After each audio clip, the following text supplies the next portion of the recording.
NEET घोटाले का मुद्दा अभी सुलझ भी नहीं पाया कि यूजीसी नेट परीक्षा का मामला सामने आ गया।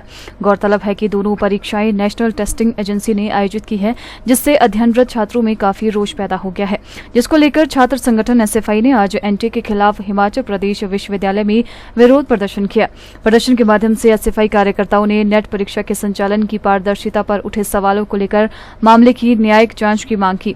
एसएफआई के राज्य सचिव दिनेश डेंटा ने कहा कि एनटीए द्वारा आयोजित इस परीक्षा में 18 जून को 1205 परीक्षा केंद्रों पर 9 लाख से अधिक छात्र शामिल हुए हैं। भारी गर्मी के बावजूद देश व प्रदेश के युवाओं ने अपने दूर दराज के गांव से आकर हजारों रुपए खर्च कर ये परीक्षा दी थी, लेकिन इतनी तैयारी व मेहनत से परीक्षा देने के बाद उनको पता चलता है कि इसमें भारी धांधली के चलते परीक्षा रद्द कर दी है, जो उनकी निराशा को बढ़ाता है। परीक्षा रद्द करना देश के लाखों युवाओं के साथ न्याय नहीं है।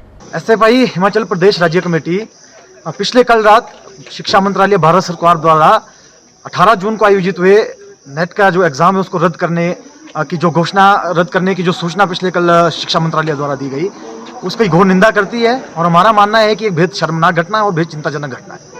हाल ही के दिनों में जो नेशनल टेस्टिंग एजेंसी द्वारा जो नीट का एग्जाम कंडक्ट कराया गया था, उसके ऊपर जो सवाल खड़े उठे थे सुप्रीम कोर्ट से लेकर पूरे देश के अंदर छात्रों के अंदर जो रोष प्रदर्शन उसको लेकर देखने को मिला था। उसके बाद अब नेट का एग्जाम कैंसिल करना ये अपने आप में एक बेहद शर्मनाक घटना है। हमारी पहले से मांग थी, हम पहले से इस बात को कह रहे थे कि एनटीए जो एक संस्था है, एनटीए जब से बनाई गई है, एनटीए जो भारत सरकार का नई शिक्षा नीति के माध्यम से शिक्षा का केंद्रीयकरण करने का जो कॉन्सेप्ट था, उसके तहत ही एनटीए को बनाया गया था। एनटीए के माध्यम से सीयूटी के एग्जाम करवाए गए, पर उन एग्जामों के अंदर किस तरह का घोटाला हुआ, किस तरह की परेशानी हुई, हमने देखा। उसके बाद नीट का एग्जाम एनटीए द्वारा करवाया गया, पूरा का पूरा एग्जाम सवालों के घेरे में है। 24 लाख बच्चे जो उन लोगों ने उस एग्जाम के अंदर नीट के एग्जाम के अंदर बैठे थे, उनका भविष्य दांव पर लगा है। उसके बाद अब नेट के एग्जाम का जो सवाल है, 9.1 लाख बच्चा जो उस एग्जाम के अंदर बैठा था, जो जून की तपती गर्मी में प्रदेश के अलग अलग कोनों से इस एग्जाम को देने आया था, देश के अंदर अलग अलग कोनों में बैठकर इस एग्जाम को दे रहा था, उसको एग्जाम दिए हुए वो वापस घर भी नहीं, बहुत सारे बच्चे घर भी नहीं पहुंच पाए थे। उससे पहले उनको सूचना मिल गई कि इस एग्जाम को कैंसिल कर दिया गया। हमारा मानना है कि जब से एनटीए का गठन मोदी सरकार ने किया है, तब से जो जितने भी सेंट्रल लेवल के बड़े एग्जाम हो रहे हैं, उनके अंदर धांधली लगातार सामने आ रही है। उस सभी का मानना है कि एनटीए जैसी जो एजेंसी है वो इस तरह के एग्जाम करवाने के लिए कैपेबल नहीं है। इसके माध्यम से केवल भ्रष्टाचार हो रहा है।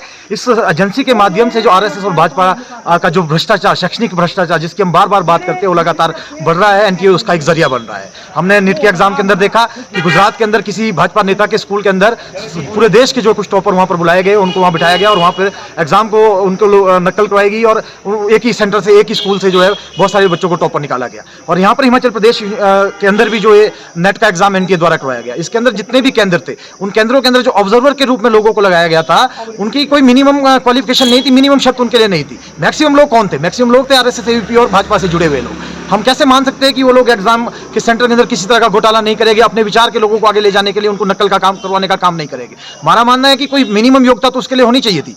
तो हमारा ये मानना है कि शिक्षा मंत्री को नैतिकता के आधार पर इस्तीफा देना चाहिए, क्योंकि देश के और लाखों बच्चों का भविष्य उन्होंने दांव पर लगा रखा है। और हमारे जो प्रधानमंत्री है, भारत के प्रधानमंत्री है, जो तीसरी बार प्रधानमंत्री बन गए हैं, जो परीक्षा पर तो चर्चा करते हैं, पर घोटाले जो परीक्षा के अंदर हो रहे हैं उसके ऊपर कोई चर्चा नहीं करते। नीट के एग्जाम की धांधली को लेकर इतना समय हो गया, अभी तक प्रधानमंत्री ने इसको लेकर मुंह नहीं खोला। और अभी जो एग्जाम, नेट के एग्जाम को लेकर अभी तक उनका कोई स्टेटमेंट नहीं आई है। तो हमारा मानना है कि इस एनटीए संस्था को खत्म किया जाए और ये जो पूरा का पूरा घटनाक्रम एग्जाम के अंदर हो रहा है, इसकी जांच सुप्रीम कोर्ट के किसी सीनियर न्यायाधीश के निगरानी में की जाए, ताकि बच्चों को न्याय मिल सके और आने वाले भविष्य को सुरक्षित रखा जा सके।